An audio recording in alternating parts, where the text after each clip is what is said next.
जय श्री राम। बहुत बहुत स्वागत करता हूं आप सभी का एक बार फिर से अपने YouTube चैनल पर। मैं पंडित आशीष शर्मा। मेरा आज का ये वीडियो रहने वाला है बुध के राशि परिवर्तन के बारे में।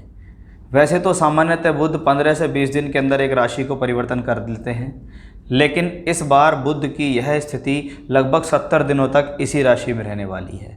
इसमें अच्छी बात यह है कि बुध यहाँ अपनी ही कन्या राशि के अंदर उच्च के, स्वयं राशि और मूल त्रिकोण होकर चलेंगे। यहीं पर बुध स्वयं राशि के भी होंगे, उच्च के, वक्री भी होंगे, मार्गी भी होंगे, लेकिन रहेंगे कन्या राशि के अंदर ही। यानी ग्रह लगातार एक पॉजिटिव वाइब्रेशन को लेकर चल रहा है। सामान्यतः बुध को व्यापार का प्रबल कारक कहा जाता है। बोलचाल, भाषा शैली, वे ऑफ टॉकिंग के लिए इस बुध को प्रबल रूप से जाना जाता है। बुध ग्रह की ये स्थिति आपके जीवन में कैसा परिवर्तन लेकर आएगी, उसके बारे में हम यह विशेष चर्चा करेंगे। सबसे पहले ये जान लीजिए कि बुध ग्रह है क्या। बुध व्यापार का, वाणिज्य का, बोलचाल का, लेखा जोखा, अकाउंटेंसी, एजुकेशन, स्पोर्ट्स, इनका प्रबल कारक ग्रह माना जाता है।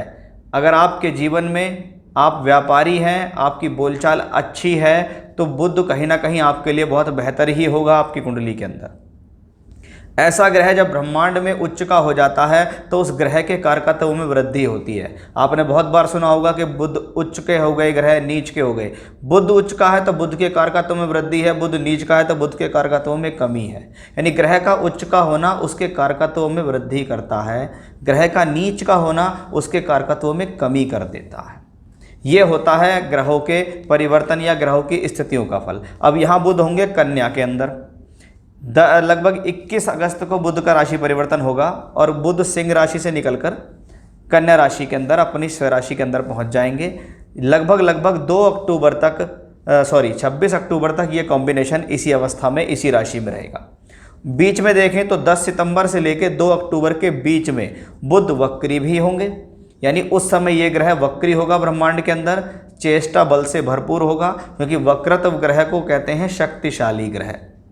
यानी ग्रह यहाँ उच्च का भी होगा, अपनी राशि में भी होगा और वक्री भी हो जाएगा। यानी ग्रह के बल के अंदर एक बढ़ोतरी मैं वक्री के उससे कहूँगा। अब ये बुध के कारकों में वृद्धि के साथ साथ ये कन्या राशि में भी है। कन्या राशि क्या है? काल पुरुष की छठी राशि है, जो मेहनत को दर्शाती है, स्थिरता को दर्शाती है, अर्ध त्रिकोणीय राशि है, जीवन में मेहनत के लिए प्रेरित करती है ऐसी राशि। तो यहाँ कन्या राशि के कारकत्व भी बढ़ रहे हैं। बहुत सी राशियों से ये ग्रह केंद्रों में भी चलेगा, जिसको भद्र नामक महापुरुष योग हम यहाँ कह सकते हैं कि भद्र योग बनेगा। उस भद्र योग का आपके जीवन में क्या फल होगा, उसके बारे में हम यहाँ विशेष रूप से भी चर्चा करेंगे कि किस राशि के लिए भद्र योग का क्या फल हो सकता है।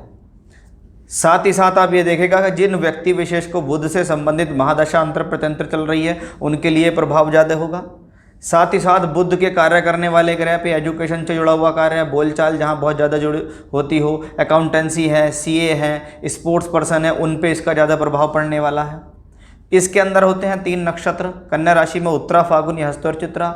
यदि आपका जन्म इनमें से किसी राशि नक्षत्र में हुआ है तो भी आपके ऊपर इनका अधिक प्रभाव पड़ने वाला है। तो ये तो था बुध किस राशि में कब से कब तक रहेंगे, वक्री रहेंगे, मार्गी रहेंगे, किसका क्या फल होने वाला है, बुध आपको क्या देता है। अब इसका आपकी राशि विशेष पर क्या प्रभाव पड़ने वाला है, उसका हम विशेष रूप से चर्चा के लिए आए हैं कि हम विशेष रूप से आपको उसमें बताएंगे कि आपको इसमें क्या मिलने वाला है। क्योंकि जिसका परिवर्तन होने जा रहा है उस परिवर्तन का प्रभाव भी जरूरी है। पहले आपको पता तो चले कि आखिर ये परिवर्तन आपके जीवन में दे क्या रहा है। जहाँ ज़रूरत होगी वहाँ उपाय भी बताए जाएंगे। अगर कोई परेशानी या दुविधा होगी तो उसके उपाय भी बताकर हम उसमें आपको बता देंगे, उनको करने से आपको लाभ मिलेगा। आइए अब बात करते हैं कि धनु राशि के जातकों के लिए ये बुध का परिवर्तन क्या क्या लेकर आया है। सबसे पहले तो आप ये देखिए, आपकी राशि के मालिक बृहस्पति राशि से चौथे घर में बैठकर उस दौरान वक्री अवस्था में होंगे और हंस नामक योग बनाएंगे। चौथे का मालिक चौथे में। अब बुध की बात करें कि बुध राशि से दशम का मालिक है। वो दशम का मालिक बुध राशि से दशम भाव में ही होगा और 10 सितंबर से 2 अक्टूबर तक वो भी वक्री होगा। वो भद्र नामक योग बना के चलेगा। यानी आपके राशि से केंद्र स्थान यानी चौथे और 10वें के अंदर 2 ग्रह बृहस्पति और बुध आमने सामने होंगे। एक हंस नामक योग बनाएगा, एक भद्र नामक योग बनाएगा। हमारा विषय यहाँ बुध को देखने का है कि दशम का बुध अगर उच्च का हो जाए, स्वग्रही हो जाए, मूल त्रिकोण हो जाए, तो ये सिर्फ कन्या राशि में बुध के बैठने से ही होता है कि बुध को यहाँ पर बैठने पर 3 प्रकार के बल मिल जाते हैं। अब ये तीनों बल आपके जीवन में प्रगतिदायक हैं, क्योंकि दशम का मालिक दशम में है, यानी कार्य क्षेत्र में उन्नति का समय है। ये समय यश, मान, सम्मान, प्रसिद्धि देता है। आपके द्वारा काम किए गए काम की वाहवाही होती है कि मैंने कोई काम किया, उसमें मुझे सफलता मिली, नया काम मिल गया, नई नौकरी मिल गई, उन्नति मिल गई, प्रगति हो गई, प्रमोशन हो गया, तरक्की हो गई। व्यापारी लोगों के लिए तो ये बहुत ही बढ़िया कॉम्बिनेशन है, क्योंकि बुध को प्रबल रूप से व्यापारी कहा जाता है कि इस दौरान कोई बड़ा व्यापार आपके हाथ लग सकता है, इस दौरान कुछ बड़े व्यापार की अपॉर्चुनिटी आपके हाथ में लग सकती है, क्योंकि बृहस्पति राशि के मालिक होकर चौथे घर से दशम भाव पे दृष्टि दे रहे हैं। यहाँ बुध और बृहस्पति एक दूसरे को दृष्टि दे रहे हैं, और एक बृहस्पति जो कि ज्ञान का भंडार है, धन का कारक है, प्रोग्रेस देता है, राशि का मालिक है, सम्मान का कारक है। दूसरी तरफ बुध व्यापार, वाणिज्य, बोलचाल, अच्छी भाषा शैली, धन, पैसा, इनका कारक होकर एक दूसरे के आमने सामने हो, तो इसीलिए ये हंस और भद्र योग दोनों के फल मिलेंगे इन 70 दिनों में आपको। ये वो कॉम्बिनेशंस होंगे कि आपके साथ कुछ भी बड़ा हो सकता है। ये आपकी देशकाल पात्रता पर निर्भर करेगा कि जो लोग करोड़ों के काम करते हैं और उनको कोई करोड़ों की डीलिंग मिल जाए तो इसमें कोई बड़ी बात नहीं है, ऐसा ग्रह तो आपके लिए है ही है। लेकिन जो लोग किसी भी तबके पे काम करते हैं, चाहे वो हज़ारों का काम करते हैं, चाहे वो लाखों का काम करते हैं, लेकिन परिस्थितियाँ ये कह रही हैं कि कुछ बड़ा इस दौरान संभव है।